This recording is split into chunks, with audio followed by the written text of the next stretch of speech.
Completely frustrating. Maybe YouTube was trying to send me a sign that I'm the problem with the Knicks, and now they've lost back-to-back games since I started covering them again, and that maybe I'm just the problem there, and that's YouTube giving me a sign.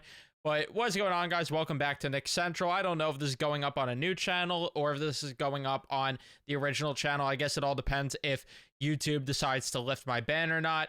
But either way, yeah, what's going on, guys? Welcome back to another post game here on Knick Central. Or if this is the first post game of the new channel I had to make, then welcome to Knick Central, I guess. But the New York Knicks lose to the Chicago Bulls, and I can't say that I'm too surprised considering the fact that yesterday they looked gas, and they're playing a back-to-back where it just looked like they ran out of gas at one point, which there was a lot of flaws in this game, do not get me wrong, because holy crap was the perimeter defense abysmal. Holy crap was this team not able to hold the rock. Holy crap was this team not able to hit threes at points, while Chicago is hitting every single three-point opportunity they get, it feels like, especially later on in the game.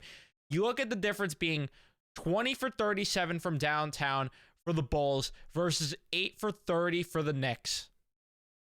That tells you all you need to know. But there's a lot to this, and it's just annoying that the game felt losable going into it, strictly because of the fact that this bench isn't good enough. The starters are getting overworked because of it, and it's just that simple. And I'm not going to sit here and blame Tibbs like most people are, because I know people are like, well, he needs to establish a bench or develop a bench. I can't sit here and say that is the issue when you bring in a guy like Campaign to give you veteran minutes, and he's taking fouls every single chance he gets, messing up the opportunity for Shamet to potentially swing momentum back in the Knicks' favor in the fourth quarter by taking that stupid foul that he did, because there, again, no reason to be fouling there. Shamet would have had a bucket there, and who knows, that three maybe changes the game, maybe not, but either way, it's just infuriating. I'm a little worried now about Towns, who was limping off the floor, holding his knee. Hopefully that's nothing significant, considering the fact that he was able to stay in the game. I'm not going to be too concerned, but this goes hand in hand with the fact that, like I said, these guys are overworked right now. And Anunoby looked so off today. I don't know if there's something going on with him from when he hit the deck yesterday against OKC, but man, he looked brutal tonight. Josh Hart wasn't giving you anything offensively. Cat, it took him a little bit to get involved offensively, but he ended up finishing with 44 points, so I can't be mad at him, really. And then Brunson, he finished with 33, looking a lot better, especially early on.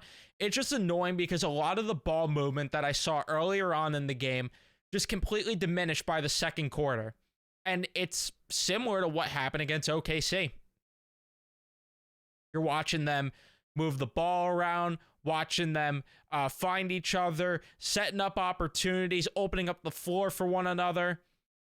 And it was just really nice to watch a cohesive offense for the first quarter.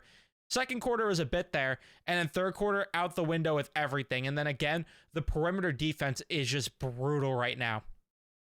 And it's been for most of the season, but holy crap, it was brutal tonight.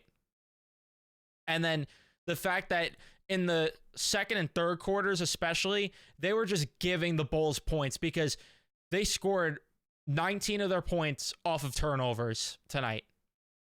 That, again, tells you all you need to know.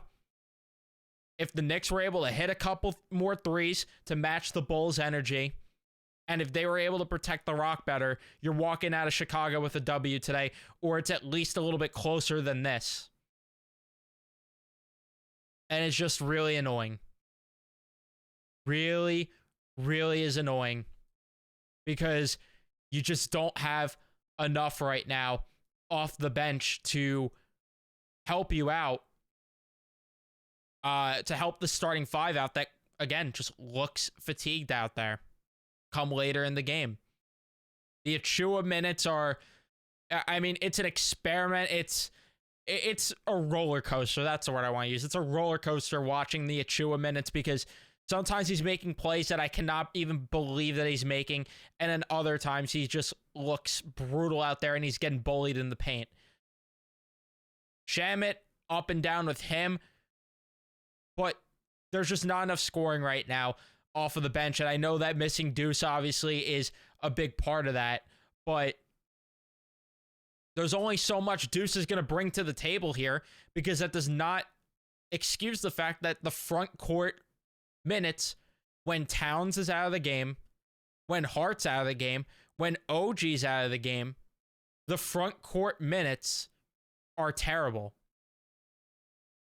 And even when they're in the game, by the end of it, they're terrible because, again, like I've been saying the entire video, these guys are getting gassed out. And it's just really annoying that this was another game that felt like they had in the palm of their hands, like OKC, and they just let it slip away. Because they start, again, the offense at least looked good to start the game. It died down, and the defense the entire game, though, was just not good at all. It just was not, and a lot of it was their own doing of the turnovers and stuff like that. I mean, you just can't be turning the ball over that much. You just cannot, and you simply cannot let them hit that many threes. I know some of them were contested shots, but you got to play better perimeter D. You just have to. And again, it's like the OKC game where you're looking at the bench and you're just saying, this isn't good enough. And this is, again, where Leon Rose has his work cut out for him to go out and acquire more help on the bench, because they need more scoring from the bench and they need better defense off the bench, especially in the front court. They need Mitchell Robinson's rim protecting ability. Could tell you that for free, but nonetheless, yeah, it's just unfortunate. You know, Bridges didn't have the same night. He was 0 for 5 from downtown. Brunson, even though he had a better game than he did last game, still 1 for 4 from downtown. Still not effective from downtown enough for, again, what the Knicks needed tonight. I mean, Cat had the most threes out of anyone tonight. And then Hart just gave you nothing offensively in terms of scoring, which it's fine if the other guys are producing, but they weren't tonight. They just simply weren't. Meanwhile, it just feels like every time the Knicks play the Bulls, I'm watching Kobe White hit 70,000 threes, watching Levine hit threes in the clutch time. It's just what it is, and it's just unfortunate, but that's going to be it for me. Thank you guys so much for watching. Leave a like if you enjoyed. Let me know your thoughts in the comment section down below. Subscribe if you guys are new to the channel, and I'll see you guys in the next one.